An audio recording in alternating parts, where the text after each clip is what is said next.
Praying houses, we walk down to flush them out. We don't play it with it 'cause Welcome to the baby, Hearts of tell Men me. podcast, a journey into the depths of men's hearts where courage meets vulnerability and wisdom embraces integrity. In a world that often measures a man by his outer achievements, this podcast dares to explore what truly defines a man of character. We unpack the challenges and triumphs that shape men's lives, bringing to light stories of resilience, compassion, and unshakable faith.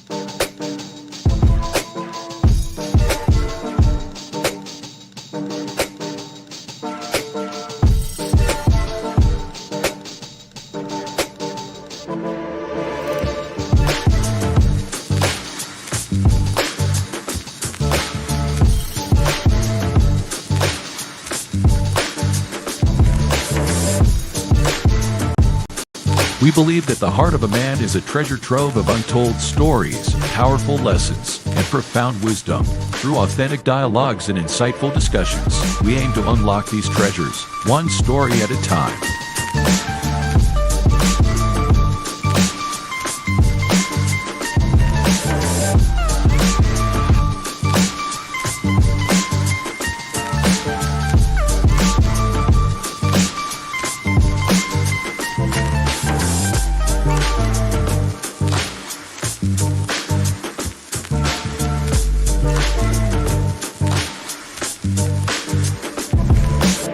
So, whether you're seeking guidance, inspiration, or simply a moment of reflection, you're in the right place.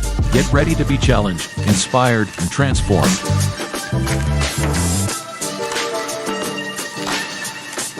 And now, to guide you through this journey of discovery, please welcome your host, a visionary leader and a true catalyst for change, Dwayne Dwyer, but we affectionately know him as the Mindset Coach. Good evening and welcome to this week's episode of the Hearts of Men podcast. We're your hosts. I go by the name of Dwayne Dwyer, also known as the Mindset Coach. Up top with me, I have Mr. Garfield Martin, also known as the Uncle Junior, better known as the Consistency Coach. Below him, the youngest individual on the panel, we have the son of Timothy, also known as the Available Man, Mr. Tawami Gaddy, and below me, the oldest gentleman on the panel, Mr. Roland Walker. Poor man's Dr. Also, Mr. Shift Happens. Gentlemen, how are you doing on this beautiful Friday evening? Oh, it's Friday. You know what? I knew it was Friday, but I kind of forgot. You know, I'm on summer break mode right now, man. So sometimes I don't know what day it is. I thought you was gonna sing Johnny Kemp right there. Johnny Kemp. Johnny Kemp paid. But yeah, I'm doing all right. I'm it is Friday and it's my baby's sweet 16. So I've been moving around all day, all week. Shout out to the Sweet 16. That's it. Oh, speaking of birthdays, man, yesterday my youngest turned 20. So Okay. I don't have any more teenagers, man. I'm done with the teenagers, man. Welcome. Brother Gaddy, how you doing, man? Man, I'm good. You know, I tell you, I say it every Friday. It's Friday. Had a busy week running around with Junior, but I'm here on Friday with my brothers and to top it all off. So I'm ready. There you go. I think there's going to be a very good conversation. As always, you know, I'm good. I'm excited to be here to share a conversation with my brothers, but not just with you guys, also with the Livest channel on social media. We appreciate you guys. Again, we value you. You guys are a functional part of this platform, and we appreciate all of the insight that you share. So as always, make sure that you get in the chat, speak so that we can acknowledge you by name, because here, that's what we believe in doing, and that's what makes us a community. So with that being said, good to see you and welcome to the show, Crystal Everett, Miss Nick D, as always, Miss Lisa Keys, as always, His Divine Appointment, as always, good to see you. Welcome, Miss Charlotte Jordan. We love it. Good to see you, as always. Let me see, who else did I miss? Okay, great. So listen, doesn't really matter, regardless of what platform you're on. Make sure that you acknowledge us, whether you're on YouTube, whether you're on Facebook, whether you're on Instagram, or even LinkedIn. Just speak. We'll make sure that we acknowledge you and speak back. That's what we do on this panel. Any other admin things that we need to discuss real quick? No? Okay. Very well. We're about to get into it because I think we're going to have a good conversation. What if society's judgment of you as a parent aren't yours? What if the unspoken pressures to be the rock, the subtle shame of being called just a dad, and the cultural script that frames mothers as martyrs and fathers as helpers aren't accidental, but systemic? A code written across generations, reinforced by biased policies, media tropes, and ancestral roles that haunt modern custody battles. Here's the silent war distorting families. Your value as a parent is a battleground.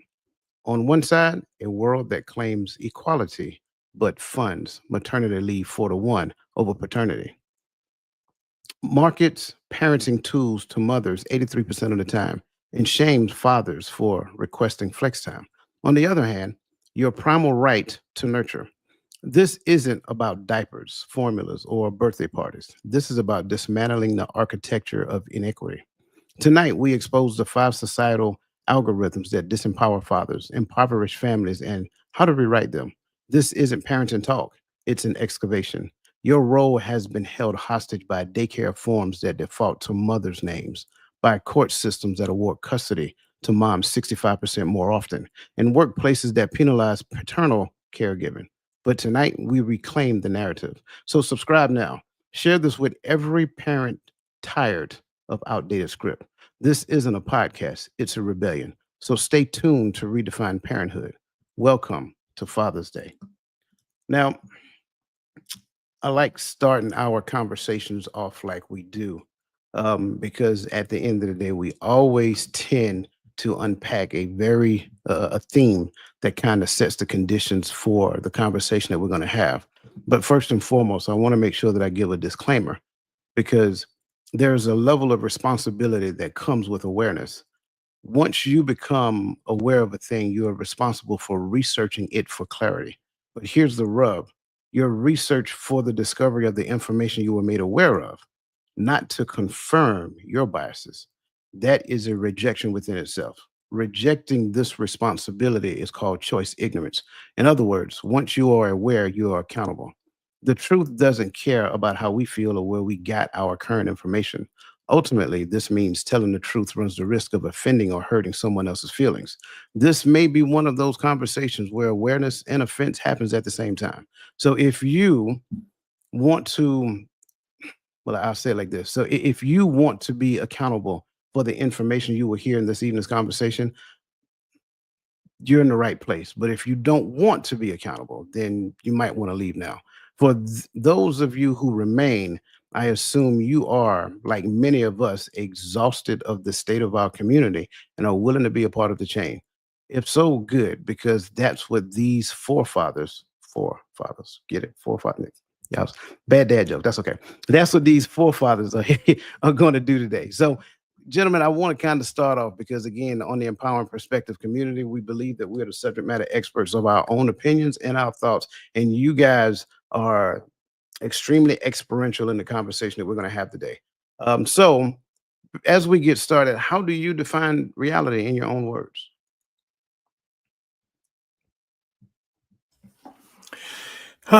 This is a weird one. I'm jumping out there, but defining it in my own words, it is what is actually happening, whether you see it or not.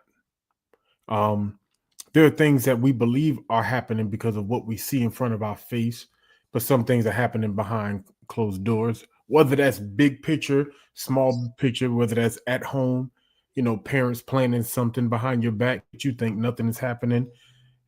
That reality is that it's still happening. So reality is not based upon your perception, but it's based upon what is actually taking place. That's the best way I could put it in my own words. I like that. And if I may add too, I would say the raw, unfiltered, unlensed truth. Right. Like I like everything that you were saying right there. So it's like I said, some things that could be going on in the background that you may not see, but it's still the reality, even though you may not be able to see whatever said reality is. So I think it's that raw, uncut truth that you may or may not be able to see. But just because you can't see it does not mean that it's not reality.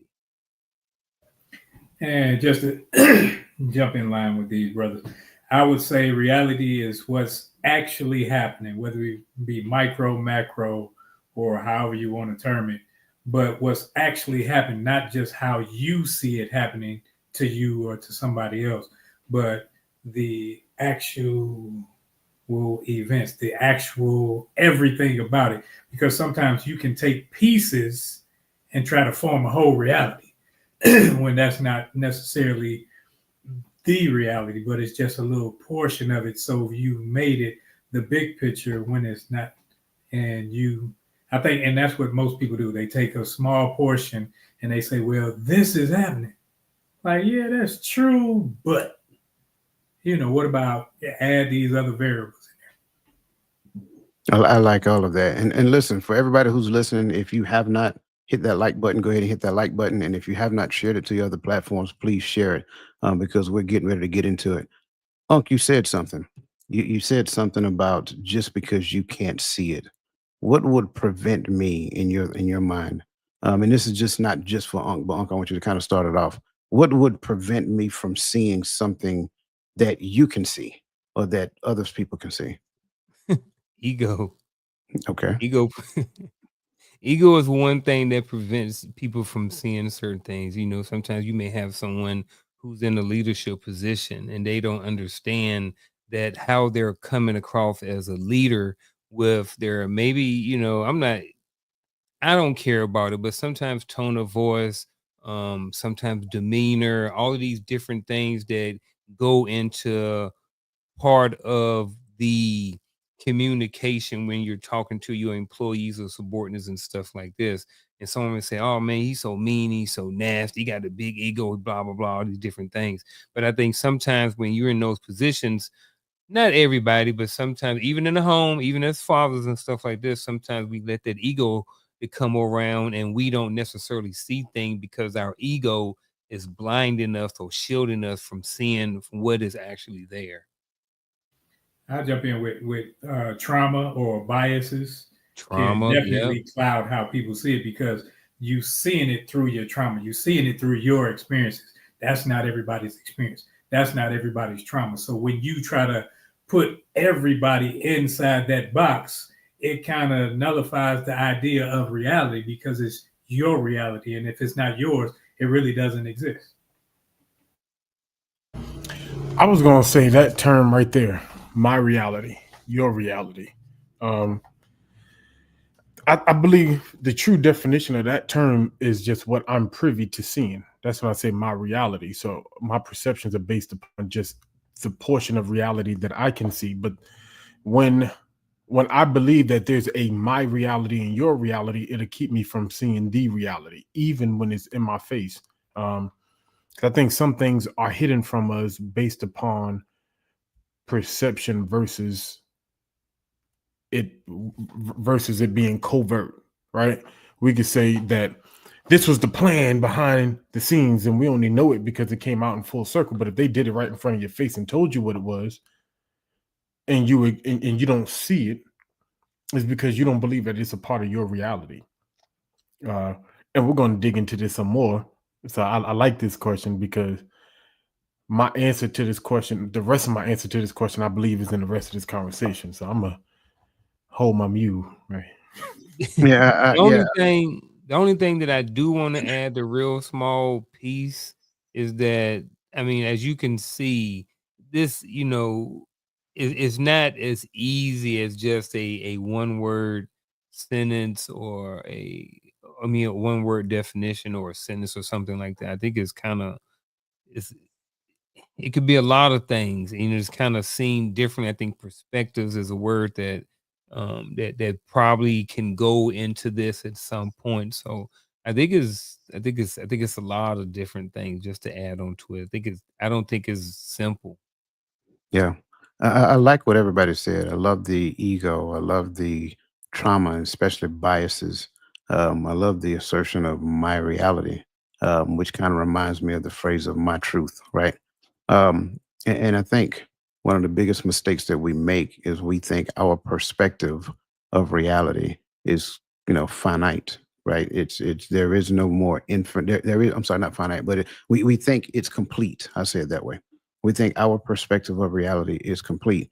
But one of the things I want to add to what you guys says is the information that I currently know. A lot of times the information that I currently know will make it very difficult for me to see reality for what it is. But when I consider reality, reality is a complex and multifaceted concept that refers to the state of things as they actually exist, independent of perception or belief, and it encompasses both the objective world around us and the subjective experiences that shape our understanding of that world. So when we look at this blend of facts, perceptions, and interpretations, the perceptions and interpretations allow us to make sense of reality. And a lot of times what we end up doing is we take those perceptions and we think the perception by itself is reality. It is not. It is literally how you're viewing it at that particular point in time. So just because how you see it, it is true to you, it does not necessarily mean that it's true to somebody else. And I think that's the perfect place to start as we're starting to unpack this. And again, by all means, I want to start off by saying I know how we started this conversation off, and I know this conversation is directly to men, but it is for women. And if you guys remind me, I will make that make sense later on as we progress in this conversation. Because the first place I want to go is deconstructing the idea of natural nurturers.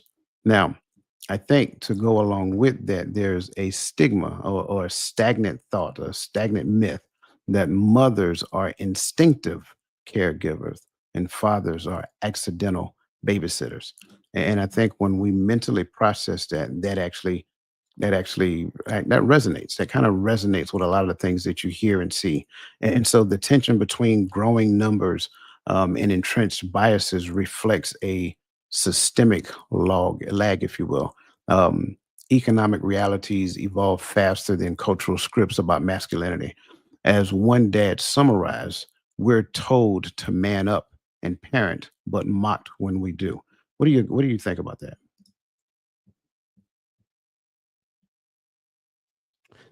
So I will say for me, I didn't. So I'm speaking from my experience. I didn't get mocked when I was doing that, right? And that was just me personally. But for me, I was like,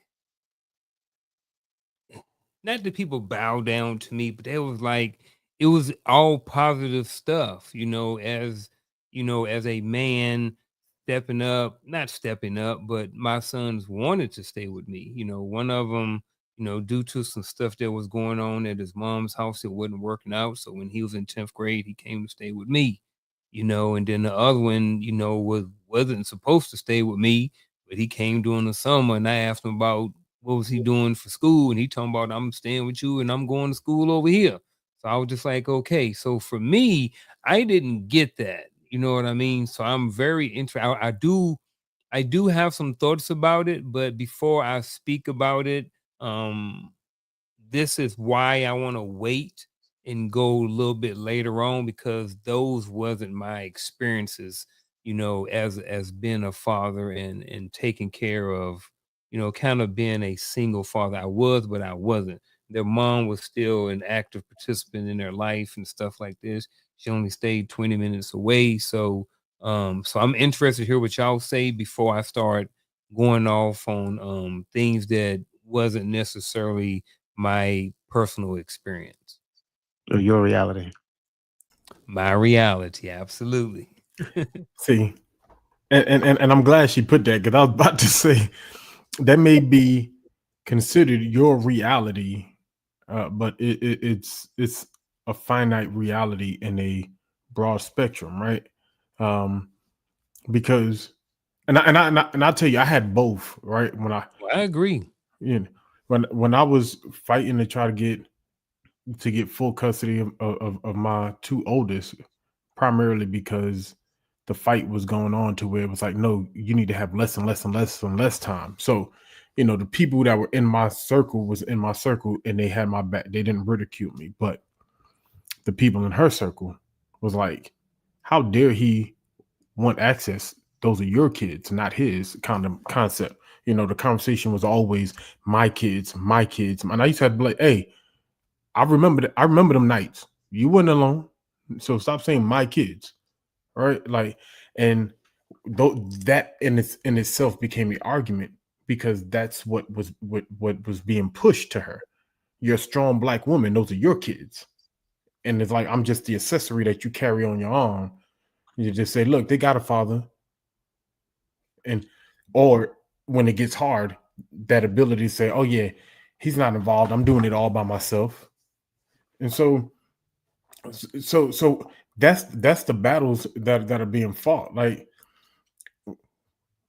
we have, it's a hard place to really get into because it's like, who's the teachers? Because right now, a lot of people I know are layered of generations of single mothers teaching single mothers how to be single mothers, teaching single mothers and future single mothers. And I hate to say it that way.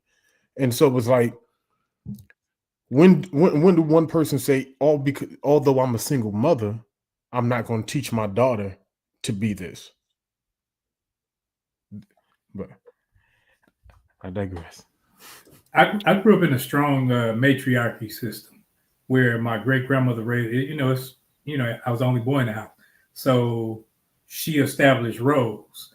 You do all the outside chores, and y'all do the dishes. Y'all do the housework, and she instilled that in me. But then as I grew, I saw when I started to have children, like, oh, this don't necessarily work. Because I'm trying to take what she taught me and play it out in my house, where it was like, oh, look, I might need to do some of these things. And then I found myself where I was doing more of the quote unquote women's work. I'm cooking, I'm cleaning, I'm washing clothes, I'm watching kids. So I would have the fellas, not these fellas right here, but those that I was growing up around, they looked at me, and then, when you do stuff like that, ignorance questions your manhood. So the instinctive nature in me said, take care of what needs to be taken care of. And, and it's not just, oh, well, it's your job to do this and your job to do that.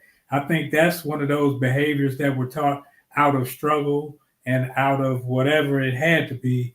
But I don't think that's what should be pushed on to people simply because it's a certain sex reality. Yeah, I get it.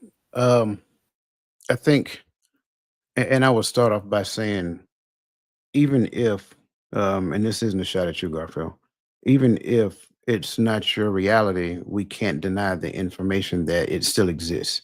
And I think from that perspective, understanding that it still exists, because you see it on social media all the time, and I seen one a day where, I guess the parents have separated and the woman has a boyfriend that she's living with, and the father was bringing the son back, and so they were in the yard, just exchanging words, and she was like, those are my kids, and you're not going to see my kids anymore. And then the boyfriend tried to steps in between, and, things like, it was just a hot mess.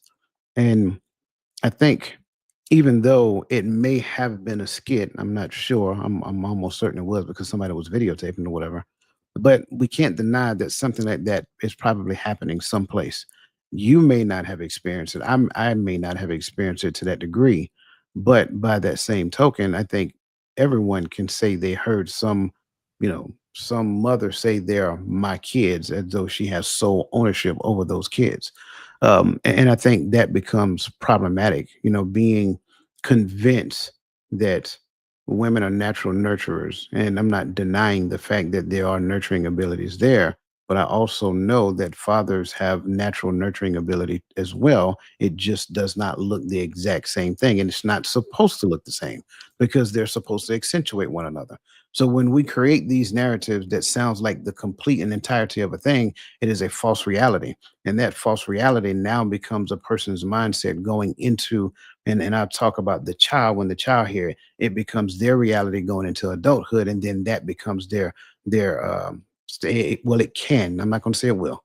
It can become their mindset moving forward. But like Roland said, I like that, to where, at some point you recognize, like, this ain't right, this ain't right, this ain't right. And then you start to make the change. And at some point in time, I'm telling you, and I was talking about this earlier today, at some point in my life, I started not feeling right. I'm like, something about this isn't right. Something about the entirety of all of this stuff that I heard growing up, I seen with my own eyes, and at some point became a victim to, like, it just wasn't right for me.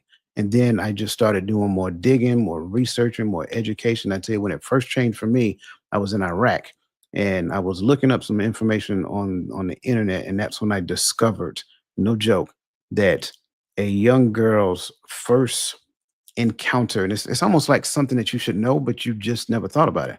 A young girl's first encounter of somebody of the opposite sex is through her father. And then that kind of catapults what relationships look like for her as an adult, whether it is a healthy relationship or whether it's a disjointed relationship. And a lot of times that disjointed relationship is a manifestation of the realities between that man and that woman when their relationship didn't work out. Unc, you had anything you want to add to? Because I know you said you were going to come back. Yeah, I get all of that. I understand all of that. I see all of those different things like that on social media. So definitely, to your point to that, I do think that if we're going back to this myth part right here, I don't know. I guess I kind of wanted to. It was something that you and Roland had kind of said that I was thinking about, but then it just slipped my mind. Darn it. Can I can I say why he gathered that? Yeah, Because go ahead. especially when you mentioned that skit, I didn't see now, all because there's a camera don't always mean it's a skit, because these jokes are recording everything nowadays.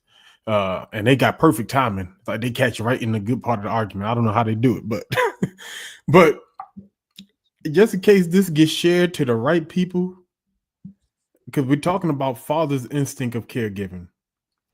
If me and you having a spat about our kids, don't empower your boyfriend to get in the middle of that argument, because you're gonna empower your boyfriend to lay down. I'm trying to find the best way I can say it, because I know that I'm not right when it comes to stuff like this. I know once my sense of somebody put it in there, when emotions get high and everyone's loose, I know once that goes, I know I'm retarded.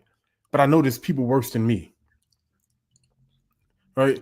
So with that said, stop empowering these boyfriends, because you don't understand the instinct that is in a father. We talk about mothers who gain this natural strength to save their kids and all that stuff. What do you think a father's natural instinct is when his fatherhood is under attack? Especially you put another man there to pretend like he's going to keep you from fathering your children. You're creating a very dangerous scenario, and I think no one talks about that enough. Like, I see it happen a lot. I've seen it happen with my family, women in my own family and my own friend circles growing up. I've seen it, and it's a dangerous scenario. Please stop creating those scenarios, because all it's going to do is cause for more black on black crime, or black men to do something to another black man. This Father's Day is coming up. This is also Men's Mental Health Month as well. This is the month of June, and I know it may get overlooked. Matter of fact, where's the Men's Mental Health Pride at this year? I mean, Men's Mental Health Parade this year. Anybody know where it is? No, we don't got one. We don't get no parade. Do we ever get one? Yes, not. So, darn it, where was I at? I done lost my train of thought again. I should have stayed on task. That's twice tonight. Well, I'll tell you what. Why you do that? Shout out to Home Depot for never forgetting about Father's Day. Because I'm telling you, that's the only Father's Day commercial I ever see. But as we're starting to continue to unpack this, I kind of want to put out a few statistics. Oh, right? Okay. I did get it. All right. So, to what Gaddy said, men's mental health. I get all of this stuff, and I understand what you're saying. But to that point, I also want to understand. I also want to let men, especially, know this: the jail is full of men, and the graveyard is full of men who are sticking up for something that they felt and that they thought in the moment was the right thing to do. I would encourage any man. You can always walk away. You can always come back and revisit that boyfriend, that baby mama. You can always revisit that stuff later on down the road. It is not worth losing your life over. It's not worth going to jail over. You just what I think you have to do is you have to get a little bit more creative when it comes to your fathering skills. You know what I mean? No one can stop you from sending a card. No one can stop you from writing letters, whether or not they get them or not. When that child grows up, and I think all men want to know, especially if their father wasn't there. I think at some point, all men want to go and reconnect. And when they go back and reconnect, and you say, "Hey, look, it was a lot of drama and stuff going on, bro. And I couldn't go to jail because if I was in jail, I wasn't even going to be in your life even a little bit. So I chose to take a higher ground, step back, write you, send you cards and letters. And I'll say also, by the way, here's an account I started for you when you were 7 years old. All this went over here, all this is yours. So I do think that I understand exactly what Gaddy's saying. I understand the emotional piece and stuff like this. I get all of that stuff. Also understand that because of all of those things and popping off and crashing out and being in that moment and losing ourselves has also caused us, a lot of us, to be away from our children for a long time as well. Yes, absolutely. Let me spit out some data real quick. Since 1970, stay-at-home dads have increased by 800%. While the 2.1 million stay-at-home dads in 2021, which is up from 1.1 million in 1989, represents a 91% raise, the 800% figure likely extends further back than what was previously discussed. All of this is probably driven by economic necessity as well as educational shifts. For example, raising children expenses or rising children expenses often exceed $1,500 a month per child, which make dual income households less financially viable. There is a 76% societal skepticism when it comes down to dads as well. Despite increased visibility, cultural biases persist. Public perception is only 8% of Americans believe children are better off with a stay at home dad versus 51% for moms. Then you also have these daily microaggressions to where 63% of at home dads are asked, when will you get a real job?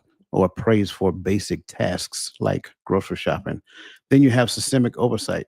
Pediatricians default to mothers for medical updates 87% of the times, and only 12 countries offer equal parenting leave. Um, then the hidden reality that exists, which ultimately equates to identity crisis. Many describe explaining their value in social settings to avoid perceptions of laziness, with 41% hiding their role on professional networks like LinkedIn. The unintended consequences, well, the stigma discourages willing fathers.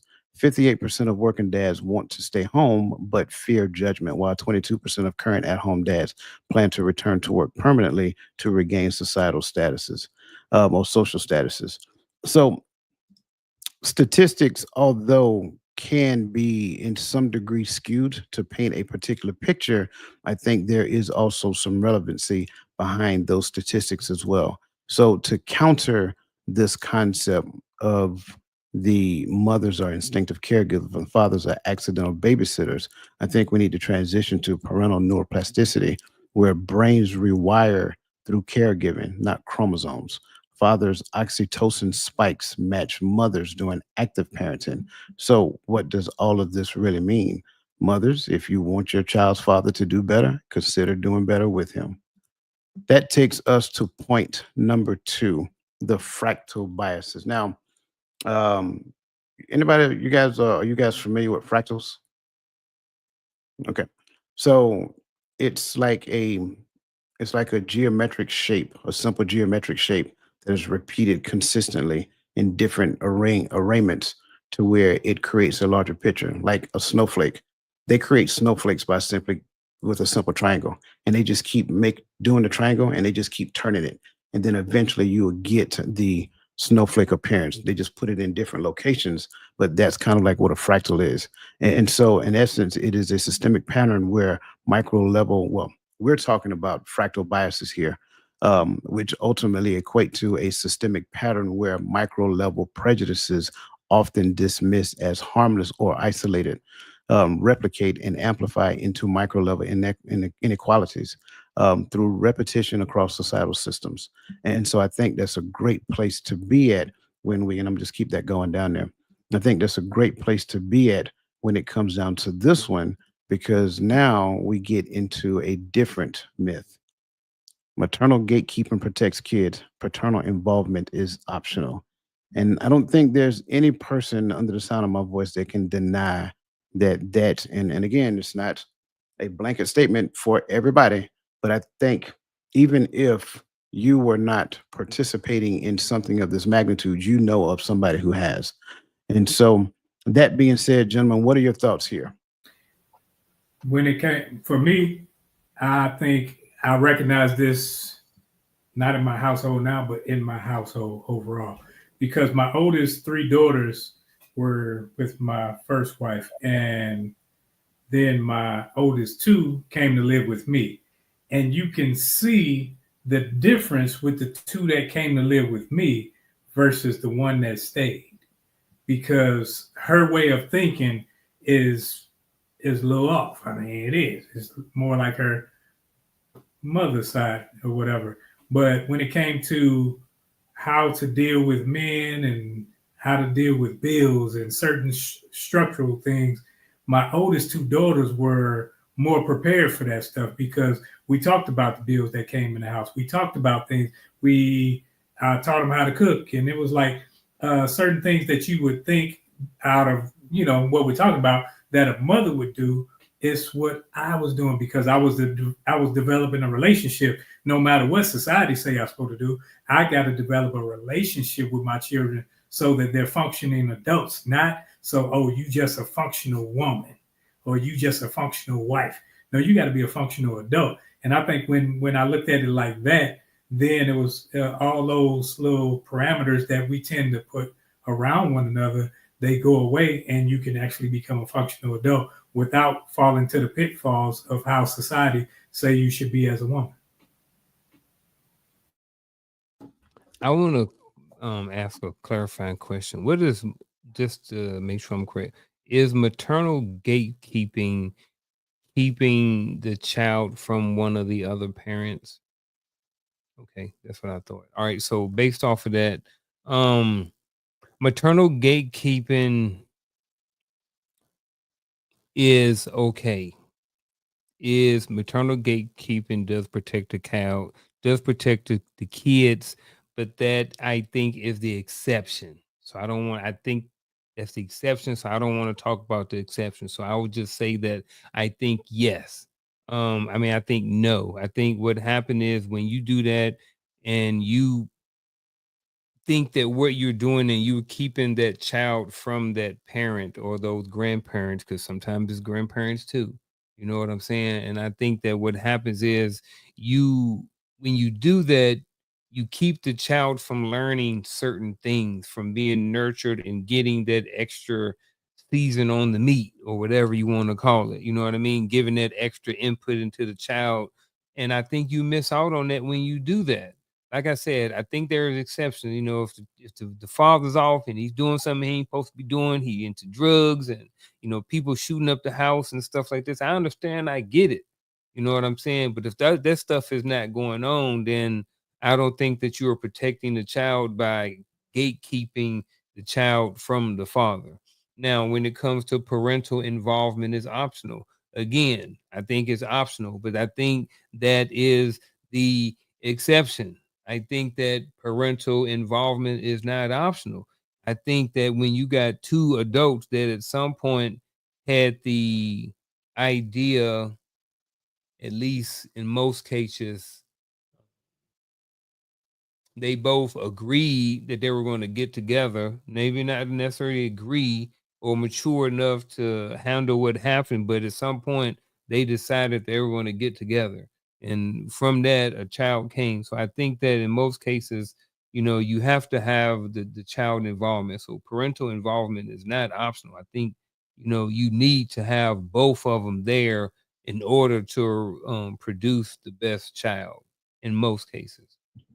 Now let me grab something you said, because you said paternal involvement is optional, and I know you said that's the exception.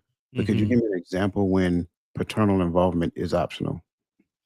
Paternal involvement is optional. I think that, we have a lot of cases where we have celebrities and we have people to where there's only been one parent. And then the child, or, you got Tyler Perry's and the Oprah Winfrey's and different, people who always talked about as having one parent, and still been able to be successful and stuff like that. So, like I said, I think those are just the exceptions to the rule. I think in most cases they don't work out. But I think those are two examples that I can think of. Yeah, see, those exact two, and I got a point, but the fact you use those two specifically, I'm only using them I, because I people know can easily recognize them. That's the because only yeah, reason. no. And Yeah, I get what you're saying, because yeah, we're judging success based upon money in that case, because yeah. Only money. both of them, all the movies that both of these uh icons that we just mentioned always paint fatherhood and black men, especially dark-skinned black men, as abusers of women every time.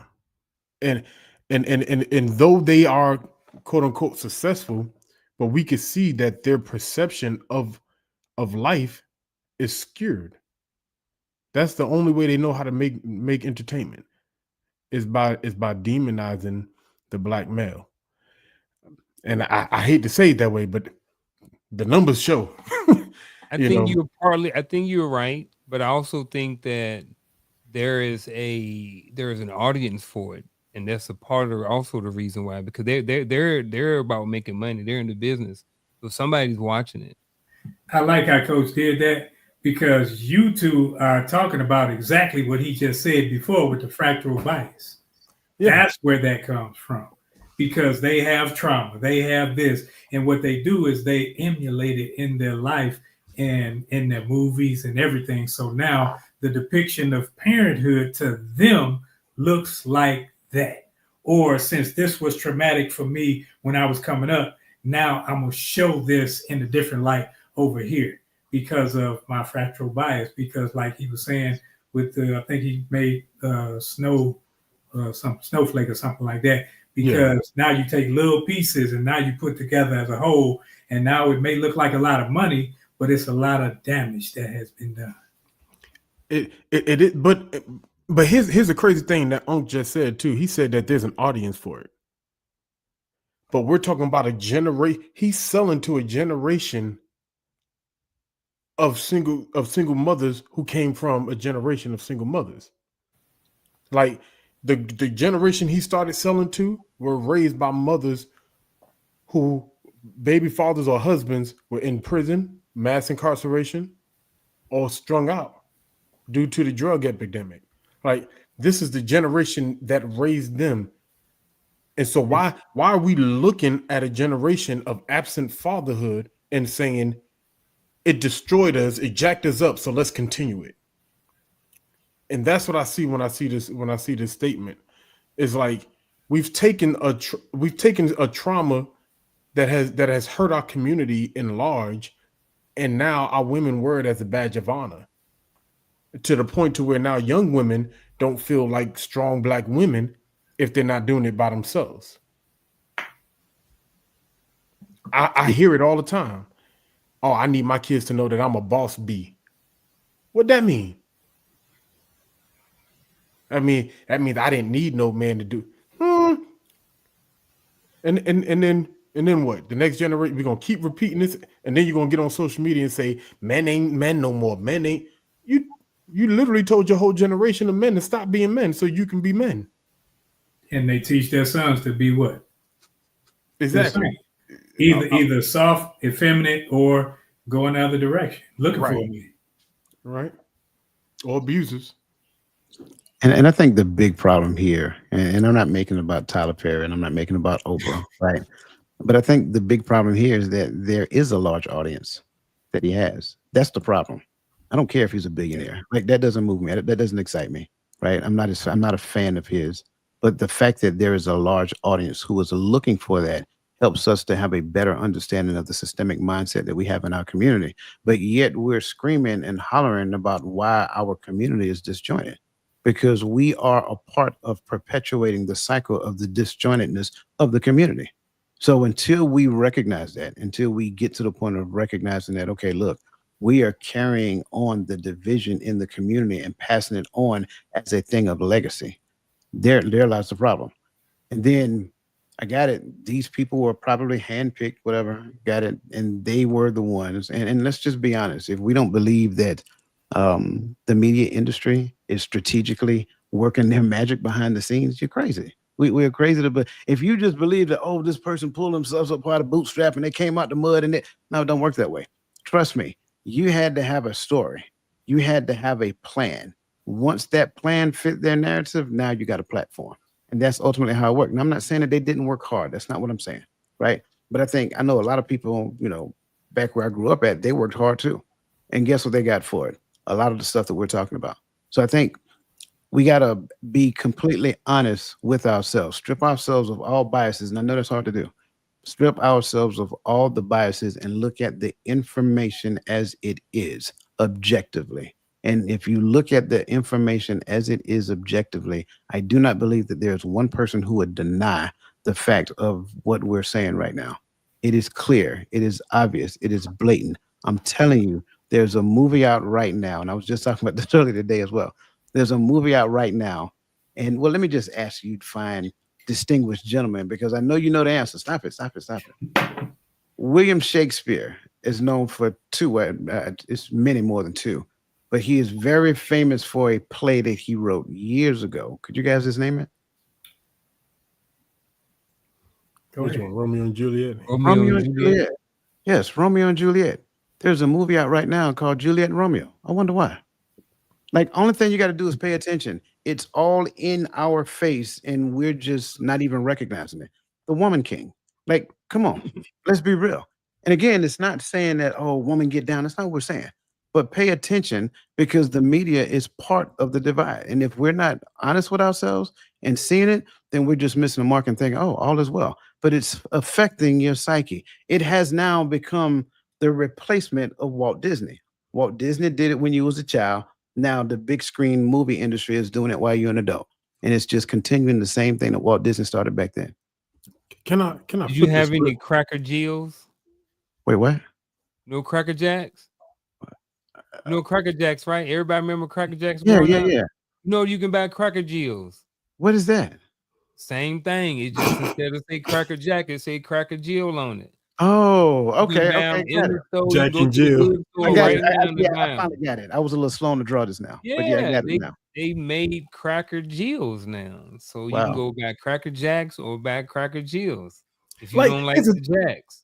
Here's the thing. I ain't got a problem with it right in front of the face. Yeah, I ain't got a problem with Cracker Jill if that's what you came up with originally. But why are we purposely trying to? There's a difference between I came up with this Cracker Jill, and then we have to replace the male names with the female names, and then scream that we in a bad patriarchal system. This system ain't been patriarchal in a long time. But what you just said, Coach, flip me back to 2018. I remember I was on a contract in JBLM, and Aretha funeral was taking place, and Pastor Jasper Williams was preaching. All the women came up to me. You a preacher. What you think about this foolishness he said? And when I tell you they didn't talk to me the rest of the contract, because what he said, and I don't go quoting Jasper Williams for the record. I just want to put that out there. but he a cool hooper if you like that. But what he said was biblical. He was talking about the state of fatherhood in America, and he preached and he made a statement that really set him off. He says that children being raised without fathers are spiritually stillborn. Messed everybody up. He said, because what you've done, once you've taken the order of God out of the picture, you've taken God out of the picture. And because we teach this matriarchal system so strongly, we believe that the women can replace the headship of the father in the picture, in the spiritual picture as well. When in fact, we just really destroyed the entire order of the Most High. For God so loved his order that now I'm gonna leave that out the way because back to that word thing I was doing Friday Sunday. but when we look at that scripture, that's what he's saying. And when we go back to the beginning, Paul even tells us in the New Testament, he says that he created man for God, woman for man, right? Now, of course, it ain't saying, I know we like to argue, oh, ain't no man over me. We're talking about the way that the Father has set it up. And then once we go on this attack to remove fatherhood, we remove the covering that's supposed to connect us to the Father. But now we've put the father down here and the mother up here, and now she's covered. Is she covering the man?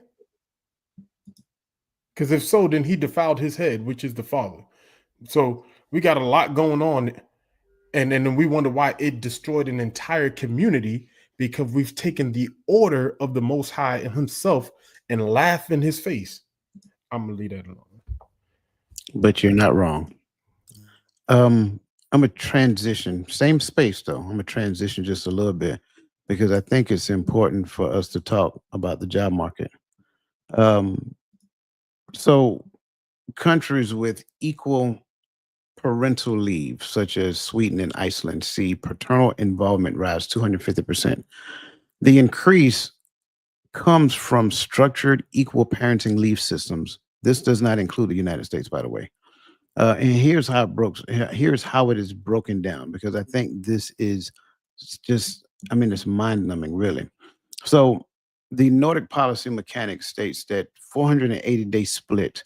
So fathers must use 90 days, which is referred to as daddy months, which is 30% of the total leave, or they forfeit their paternity leave altogether in its entirety.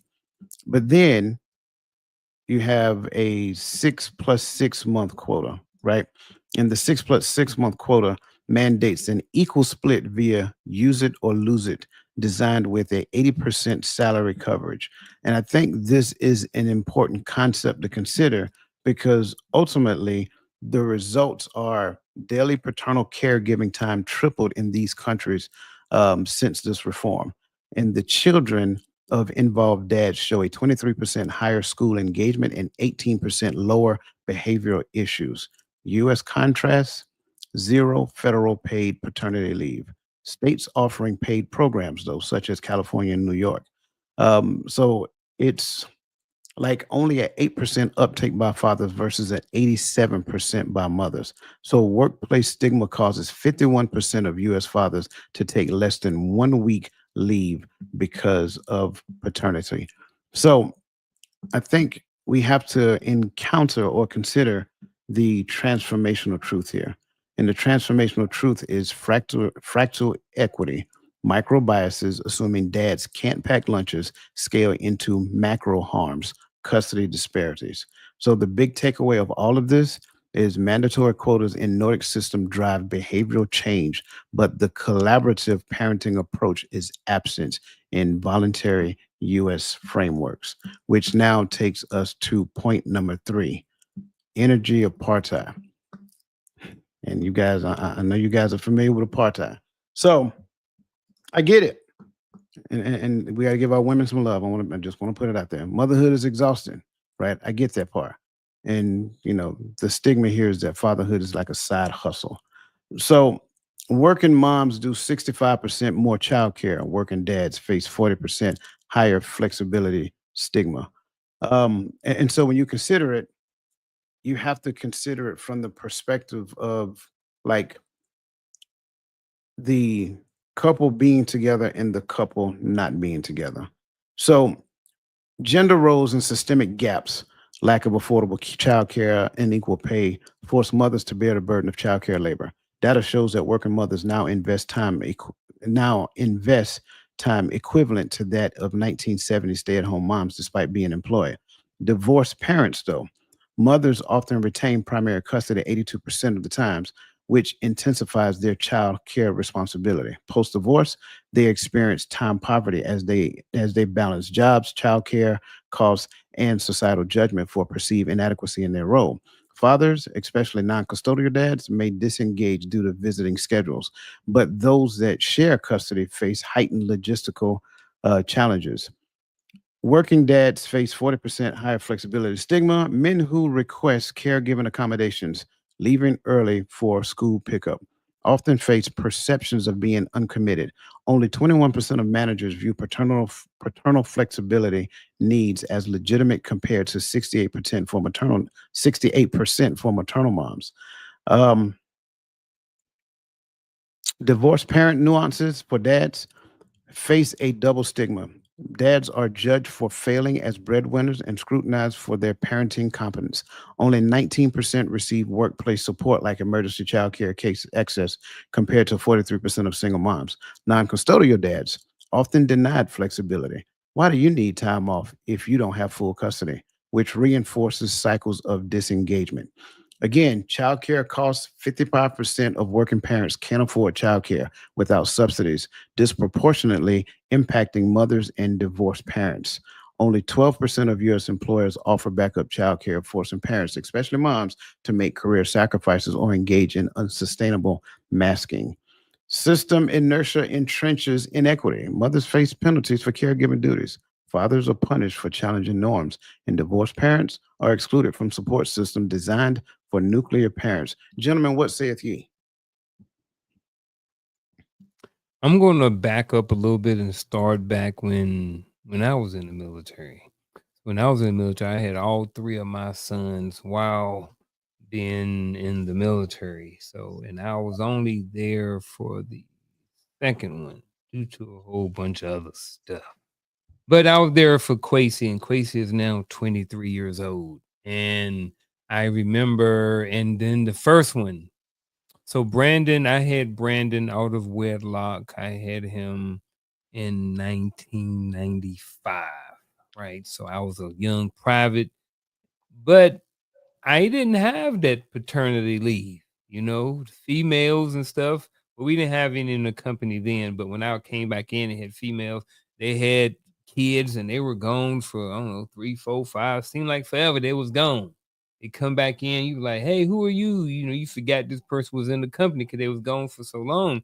And I was always like, I didn't understand how come I couldn't get leave. You know what I mean? Like, how come I can't stay at home? I'm just like, hey, this lady just had a baby. She's been carrying this child for 9 months. She's at home. She's tired. She don't want to lift all of this stuff. In a lot of cases, women have stitches and stuff like this. They got a lot of stuff going on. And for only to allow me to go home for a week, it just wasn't enough.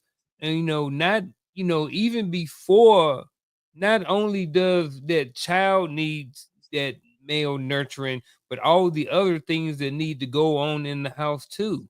You know what I'm saying? So what if you got other kids? So I just remember that we just didn't have a lot of time and we didn't have paternity leave. So I will say that now, my oldest son, who is 30 now, he had 2 kids while he was in the military, and Haley, who will be 3 this year in October, no, she'll be 4. Well, when he had her, he had paternity leave. So he had 12, I think 12 or 16 weeks off. So definitely shout out to the military for changing. But now all of that to back to this question. I do think in a lot of cases, even back then, in a lot of things, just how things are in society, this is how it looked at. You know what I mean? Motherhood is exhaustion. You know what I'm saying? And fatherhood is a side hustle. You know, your daddy get here when he get home from work, whenever he get to it and stuff like that. And it's just something that we do on the side. And I don't necessarily think that way. I think that nurturing just looks different from mother and dad. You know, it just we just nurture differently. So I know I've kind of long winded. So let me pause right here and give someone else the floor. Yeah, I don't know when your kids were born, but when I joined in 2003, I could tell you from the S1 perspective, paternity leave existed. You had it in '03? It existed. I granted some, not granted some, but I had filed some. I put them in the staff duty log. They came through S1. It existed. Commands just didn't care. And that's where I was going to go concerning this. So you going to the military, I was going there. You know, they get commands had a certain amount of discretion. Oh, we got field problem. We got this. We got that. I was in Iraq when my oldest was born. You know, I went home a little early. I just redeployed. I've redeployed probably like a few weeks before everyone else. And the excuse was because I took emergency leave because my mother passed that deployment too. So, but they did try to find a way to get me home, but I still didn't get that 6 weeks and it was 6 weeks back then. Now I think the fathers get almost 12 weeks as of December 27th, 2022. 12 You weeks. get 12 weeks. Yes. Yeah. And the mothers have went up even further than what they used to get, you know. And then their recovery time, I think, is now probably about a year now. I think their recovery time after they come off of maternity leave. But and it might be different. I'm not looking at it, but that just the policy alone shows for fathers, commanders get discretion, though the regulation affords it, right? Mothers is gonna get it, right? And I get it because they're going through the birth process. Their body is coming back, is bouncing back together. So not taking anything away. But I think I might have told this story before, but I had a battle buddy. He lives here in Killeen now. We used to call him Jersey. He was from Jersey. It was me, him, my other homeboy. He was from Philly, and I was from New York, and we just all used to kick it, doing both deployments. And Jers on the first deployment, I remember his wife was pregnant. She was a high risk. Her feet swelled up. She couldn't even get out the bed because her feet had swollen up so bad. Doctors noting everything, saying that she cannot get up. Now, remind you, they had just had a baby. They went back to back, so they still got an infant in the house that she can't care for, and they're pretty much telling him that she's going to figure it out because she's a mother. You're a father. You get to work, and that was pretty much the mindset of the unit. You know, the artillery guys are just hardcore like that. I'm just, you're not gonna message you, but that was his scenario. They expected him to go to NTC and deploy and just abandon that situation and leave his wife there, incapable to care for herself. He was bathing her, he was helping her, and a lot of stuff. I'm so glad I didn't put his real name out there because I know that's a lot. But to the point to where he was like, forget it, I'm going AWOL until my wife is good. They pretty much told him you wasn't gonna get it. He went AWOL, and he came back after the baby was born, just in time to get on that bird. And they sure enough did. He had a court martial. They gave him 30 days. He got out early so he can get on the bird and deploy. So you can deploy me when I'm supposed to be sentenced, but you can't let me take care of my family. I think this stagnant myth, motherhood is exhaustion and fatherhood is a side hustle, it's a reality to a certain group, a certain sect. So because we allow this narrative to continue to be pushed, and some of us push it. Well, that's the mama's job, or that's the daddy's job, or he ain't gonna do that. What we were talking about earlier, and you choose someone who you knew he ain't kicking with his other kids that he got with that other woman, but you expect him to be there for yours. Oh, he gonna change because you think you're gonna change him, and society pushes the narrative that it's a mother's job to nurture. It's a mother's job to do whatever it is that the kids to go to school functions, to be there, to do lunches, as if we are inadequate. And some of us say, "Hey, I don't want the role." So I want the role of that dude that just sit on the outside when she having a baby and come in and say, "Hey, you had it? Okay, I'm gonna smoke a cigar." Not looking at the responsibility of parenthood.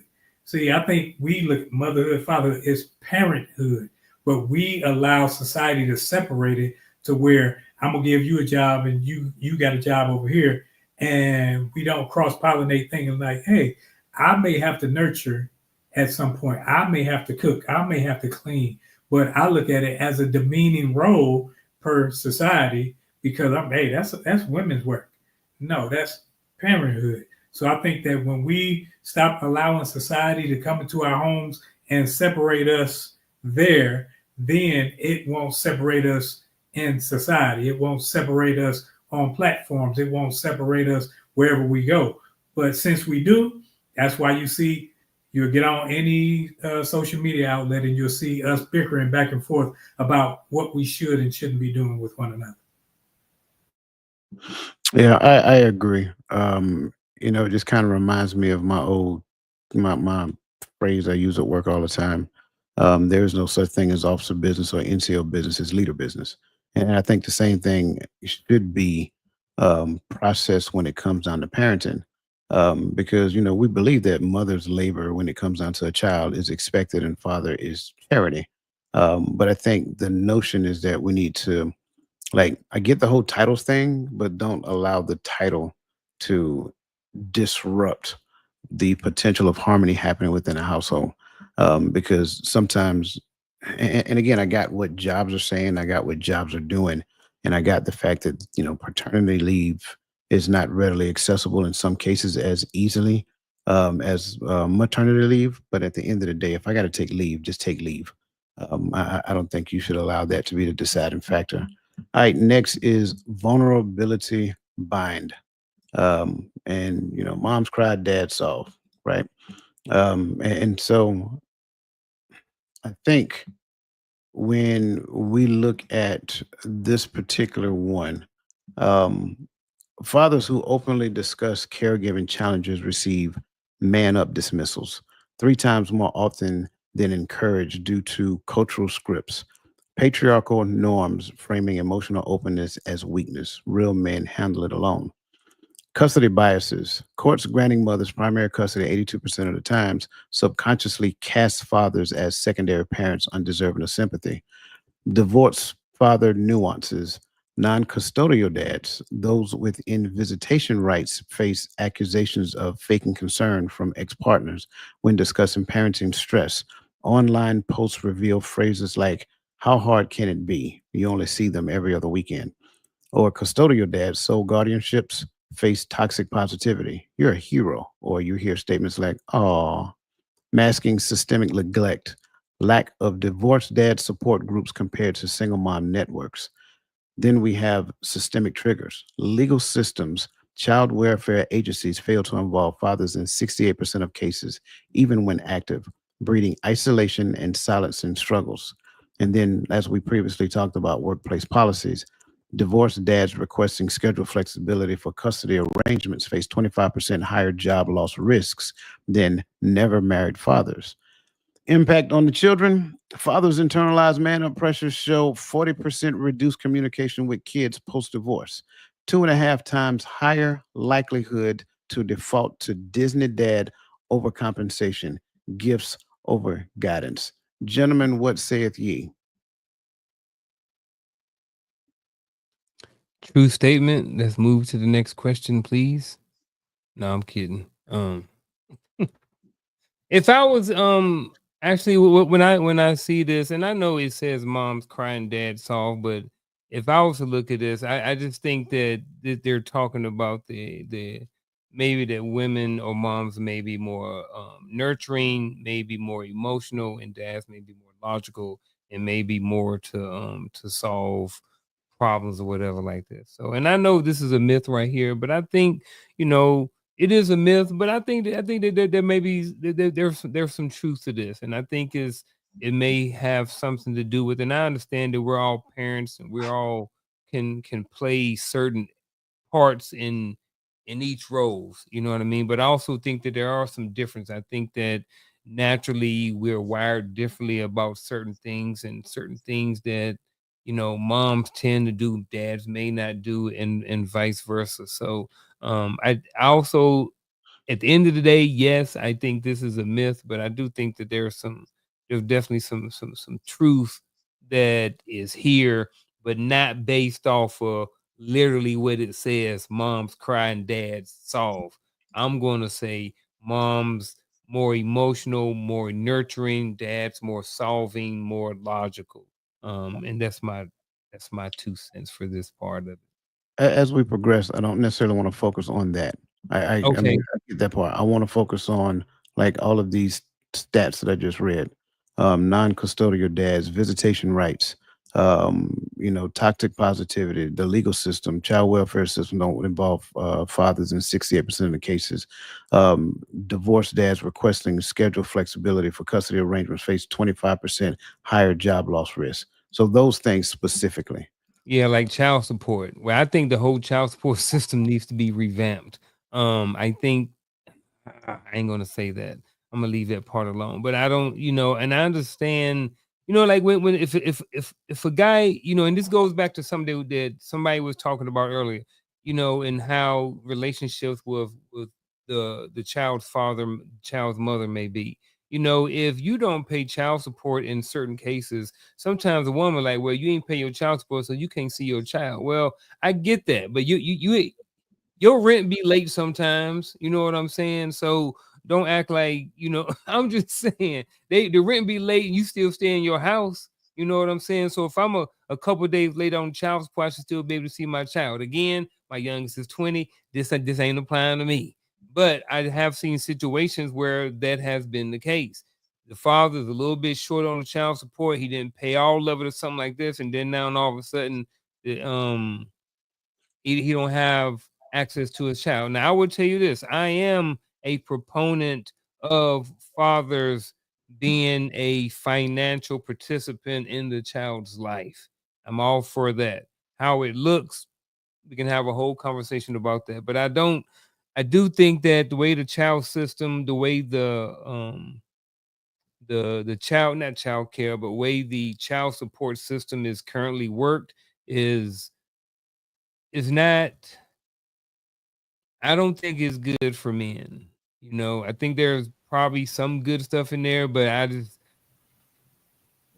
think it's been weaponized. People make money off of it, and I just don't think it's fair. And I just think that men have no way out of that. And I don't think that that's always fair. I don't think that once that happens, they have a choice. But do think that at some point the woman did have a choice. But like again, The that's another the, conversation. the Friends of the Core system works perfectly. It works perfectly for the system. The system of breaking up the family, 100%. the system of making the man the bad guy, the system of taking the mother and father and putting them at now they are enemies, they aren't parents. See, if the system was working properly, the system would first and foremost teach them parenting.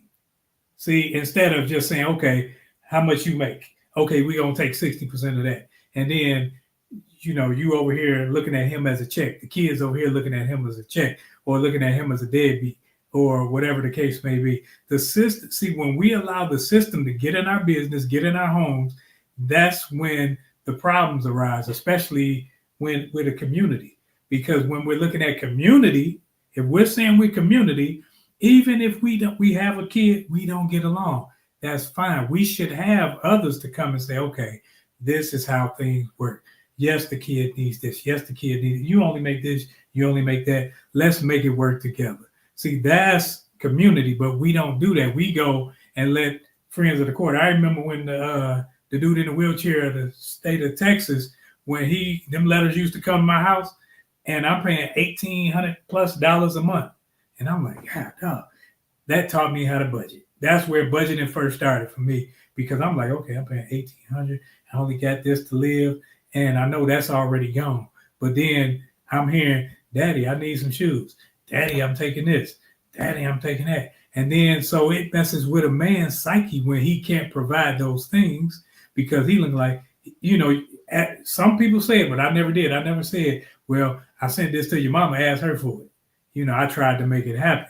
But that's where the system pits us against one another.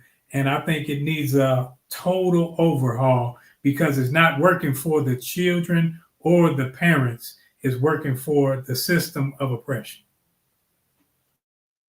Yep. Man, y'all took a lot of meat off that bone. But the way I'm looking at it, I'm listening to all these statistics, and I'm replaying the reality what I was exposed to, right? Both as a father and growing up, just of seeing and hearing. And that's one of the things I always tell women: these men hear what you're saying. These boys you raise and hear how you talk about men, and that's what they believe they are. So they either never mind. But what I realized is this system. You said it works perfectly how it's designed, but what it does is it gives mothers the power to do, say, and treat men however they want to, especially once they have children. Because listen to those statistics, and they throw them up in your face too. You do this. I bet you won't see your kids. I bet you I take 40% of your paycheck. I bet you I did this. I bet you won't see your kids. And I bet. Knowing also that the police system works in the favor of the mother as well. I think I don't know who I was. I think it was Coach I was talking to, and we was like, well, if the mother takes the kids across country, can the father? Legally, yes, but if the cops are called, they'll go hunt that father down, lock him in jail, even though no charges to be filed. But them kids are going to get drugged right back to the mama, because the perception of the system. Legally, the father can do the same thing the mama did. Legally, if they're married and there's no court order giving one primary custody, but we already know what happened. And so it gives that mother the power to hold all these things over the father's head. If you want to be in your child's life, you just fall in line. And once again, it tilts the order. It reverses the order versus us being in harmony. Let me add more to this, because I think someplace somebody is still not getting the gravity of all of it. And so what I want to do is focus now on the resources, right? There are only 6 US states that mandate dad-focused divorce resources versus 49 with mom-centric programs, which reveals a systemic policy failure rooted in outdated assumptions about caregiving roles. Programs for dads specifically addressing fathers' needs during divorce, such as legal guidance for custody battles. Men lose 82% of those contested cases. Parenting workshops on post divorce father child bonding, and mental health support for paternal isolation. Divorced dads have 3 times higher suicide risks. For mothers, as previously stated, there are 49 states, right? And so services like domestic violence shelter, custody advocacy, child subsidies defaulted to mothers, reinforcing the primary parent stereotype. But when I changed the narrative to the divorced parent consequences, A father's lack of tailored resources leads to custody losses of 78% of non custodial dads cite not knowing how to navigate family court. Financial penalties. Courts impute higher potential income to fathers, triggering unrealistic child support orders. Mothers are overburdened as de facto sole caregivers due to paternal disempowerment, worsening paternal burnout. So, on a micro level, what you'll find is the gaps. Non-state funded coaching for dads on arranging post-divorce visitation scaled into macro harms. 67% of divorced dads lose regular contact with kids within 3 years versus 25% of moms. Children with disengaged fathers, often policy force, shows 19% lower academic performance. Root cause, lawmakers, and I'll put it on the screen so everybody can see it as it goes. Root cause is ultimately lawmakers misdiagnose paternal needs as niche, despite 40% of U.S. households having non resident fathers. Programs for moms dominate funding cycles due to historical gender roles, ignoring modern custody reality. This imbalance entrenches inequity. This imbalance entrenches inequality across generations. Until policies reflect that fathers also need divorce scaffolding, equal parenting remains a myth. So I think that's important for us to understand. Key takeaway: divorced fathers face compounded stigma, dismissed as unfit if struggling or overbearing if advocating, a systemic trap undermining child outcomes. So I think the key for us is to, like I think somebody said in the chat, we need to find a way to work together. Get them people out of our system, like Roland said, because at the end of the day, those kids belong to us. They should not be telling us how we should go into it. Any other thoughts before we go into this last point, gentlemen? I will say I definitely agree with that. When you going through that divorce and you going through this stuff, if you can keep the court systems out of it, it makes y'all can work through it and get it and do it on your own. It makes things a whole lot easier, whole lot easier. Absolutely. Absolutely. All right, gentlemen, last point, and I think what I want to do is kind of wrap this up. We're going to go through this last point real quick. I'm not going to give any statistics for this because of the time, but I also want to leave you gentlemen with the opportunity to have final thoughts as well. And so the last point here, we gotta rewrite the outcome of legacy. Like I said it before, the things that we're passing down is not working. If we're not understanding that yet, look at how many of the young adults who are actually seeking to marry. Look at how many of them are choosing to stay single because they do not want to be a part of the statistics that we talked about tonight. So, the stagnant myth here is fatherhood is a role, motherhood is an identity. I just want to put that out there. When you hear that concept, fatherhood is a role, motherhood is an identity. What thoughts come to you, gentlemen? Mind?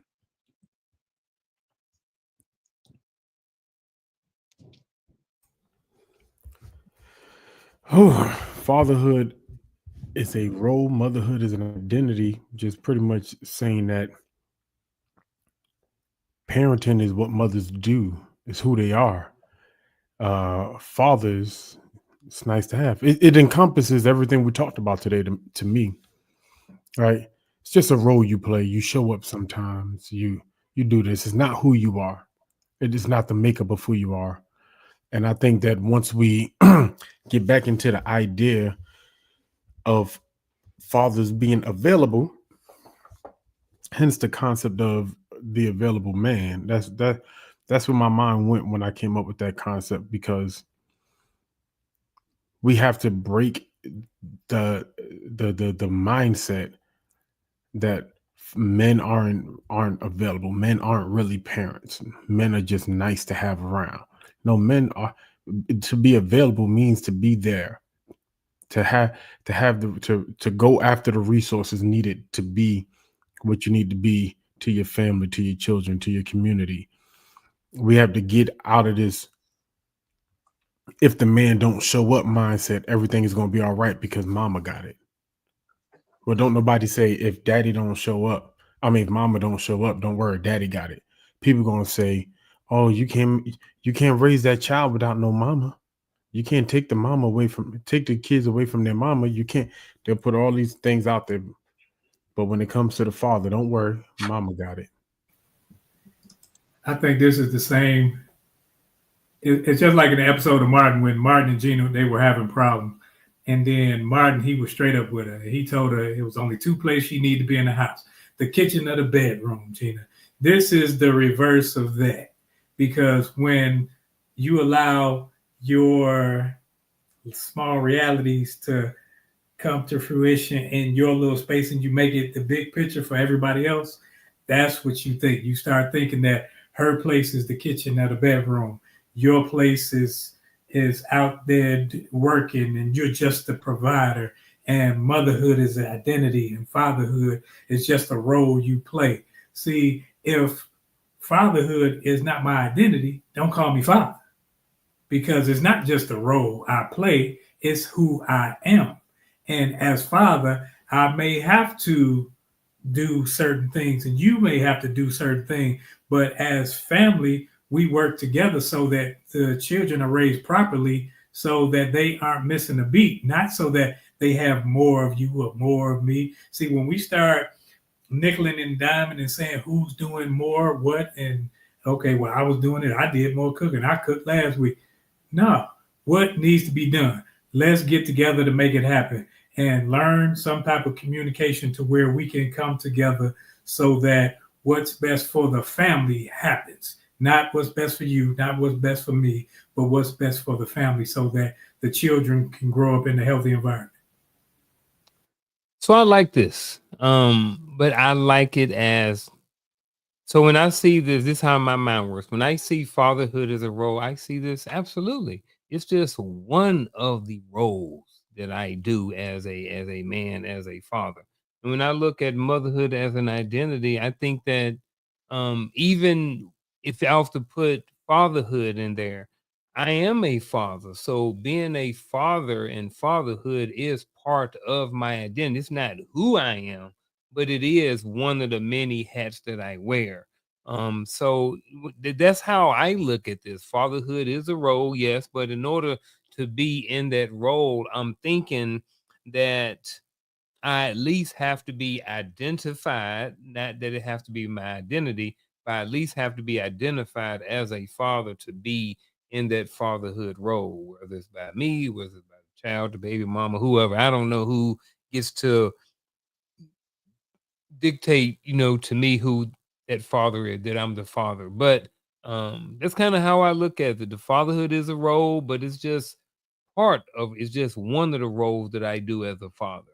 You know what I'm saying? And then as motherhood as identity, I think that yes, that's just part of who a mother is. That's not who she is in total. She's much more, and she's more than just a mother. That's just one part of her identity. So that's kind of how I looked at this stagnant myth here.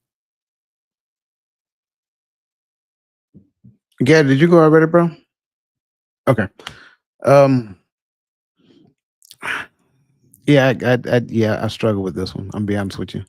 Um, because at the end of the day, I've been saying this for years now, and I'm gonna continue to say it, that there is an attack on the father, and it's manifesting itself through the way that we view fatherhood. Like your notion of fatherhood is your only real life example of how you view a father. So in essence, if me communicating with my father, being with my father, loving my father and all that other great stuff, if that's an option, then how can I honestly say that I actually love the father? That just doesn't make sense. And so I don't see it as a role. I don't. Once you become a father, that's who you are, right? That's who you are. And if I accept it as a role, then my role can be changed at any point in time.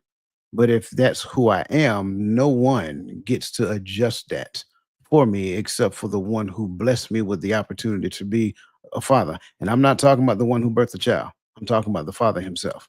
So that's how I see it. And so I think for me, this is a huge, huge myth because it's almost as though well, the myth is exactly how it's purported in society.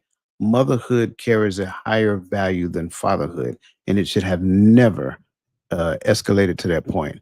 And in my mind, the way that we change these things, the way that we change these myths and concepts, is by getting to the point of just complete. I say we complete overall, we overhaul the whole system, right? We have to redefine fatherhood as something that shapes the futures of both child, son and daughter. Because when the father is an option, what you don't necessarily know is that that child suffers for years until they get to the point of putting the pieces together or reconnecting with the father on their own. When at the end of the day, you could have saved that child years of suffering by swallowing your pride, going back to what Garfield said in the beginning, putting your ego aside, and then trying to make amends for the sake of the child. You made some grown up decisions that led to conceiving that child. Now make some grown up decisions when it comes down to taking that child, taking care of that child. So greatly appreciate your thoughts. Greatly appreciate what everybody's putting in the chats, man. And trust me, we seen it, but it was just so much that I wanted to get through because I wanted to make sure that we got these 5 points. Crystal Everett, we greatly appreciate your support and thank you so much for what you're doing in the community as well. But as always, this takes us to that bittersweet moment where we get to the point of giving our final thoughts.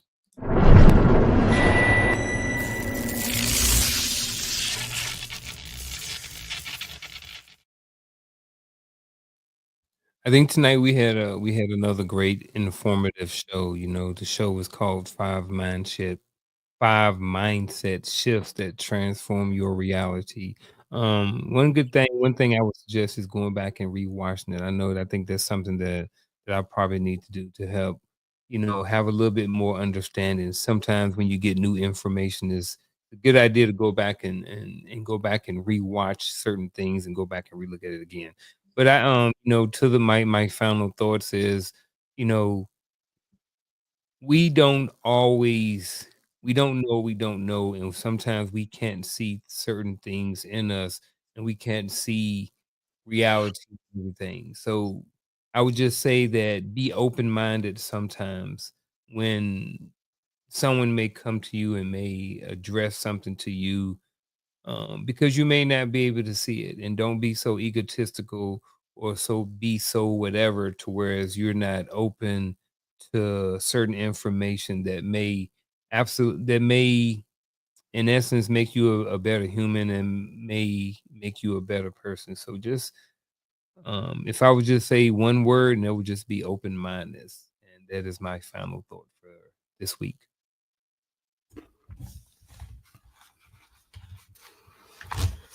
I don't have a soliloquy for my final thoughts. Just simple. I'm a father. I matter. It's important that I'm not only visible but present. Mothers, you are important, but they need we, not you versus me. Like we got to kill that. We got to come together. And I'm gonna stick with what my brother said. Get the system out of our business, and let's make our business the father's business, and let's get this thing together. That's my final thoughts. Man, these brothers went quick tonight. Make sure that when you have people in your life, they're more concerned with family, because we've all been associated with groups, with organizations to where you would hear that question at a certain part of service, and they ask, will a man rob God? And sometimes those organizations may be more concerned with your finance over your family. So when it comes to the growth of the family, the structure of the family being part of community, and it being a strong force, it takes those individuals that made the child has to be in that child's life. Now, if something happens where it can't, that's understandable, because we all know males and females who just didn't hit the mark. Yeah, but that's not an excuse to downplay or put that person down, it's an opportunity for you to teach. It's an opportunity for you to learn. It's an opportunity to say, okay, this cannot be the norm. Don't make the negativity the norm. Make what's done to enhance the family structure, to bring about if y'all didn't work out, you and the missus or you and the husband didn't work out, it's not your opportunity to bash that person. It's your opportunity to grow a relationship and say, hey, we didn't work out like this as adults, but we gonna adult and parent these children to where they are proper functioning adults and can be proper functioning parents to their children, because we got to do better. That's it in a nutshell. I greatly appreciate this conversation. I appreciate everybody's input. I said in the beginning that this conversation it was two men, but it was for women. And here's why I said that. I really do believe that the foundation of our community is the family. And if, in any uncertain terms, if we can't figure out how the family is supposed to function together, the community will continue to suffer. So it requires us to change the assumptions that we have that are rooted in the decisions that we're making. There is an assumption, there is an idea, there is a thought, information that someone told me, something someone taught me when I was younger, whether it was through their behavior or through the words that they shared with me, whether they talked bad about my dad or whether they talked bad about my mom, whatever that looks like. That's the thing that is foundational in the way that you behave today. So my challenge to everybody else is to, number one, if you find yourself in the space of anything that we talked about today, it doesn't matter what it looks like. It's still time to fix it. I don't care if that child is 45 years old. If that child is 45 years old and you're still listening to us and you know without a shadow of a doubt, and this is not me saying that you had to be a perfect parent, because there is no such thing except for one. There's only one perfect parent. But if at any point in time that you were part of the division that took place between that child and their father, you owe that child an honest conversation, an apology, right? That way, that child has a different understanding. I think that's essential. I think that's important for us to do. So that's where these 5 mindset shifts came from to transform our reality. And the reality that we need to transform is the reality that we are currently experiencing in this world as it pertains to community. If you want to know how do we build our community back up, we got to first start with building up parents, and make sure that you understand parents is plural, not just one. It's not just moms, it's dads as well. Listen, it is a system that is working behind the scenes to keep us apart. And somebody put in the chat, and I agree with them wholeheartedly, that system is tearing us apart fiber by fiber, and we're allowing it to happen. So we have to do better. We have to be open. We have to be honest. We have to communicate, not just with each other, but also with our kids, so that we cannot allow them to repeat the same mistakes that we made. So that being said, greatly appreciate everybody. Listen, I will again thank you guys for the gifts. Crystal, His Divine Appointment, Nick D, Lisa Keys. Again, greatly appreciate your support for this channel. And again, you show up. You guys continue to show up.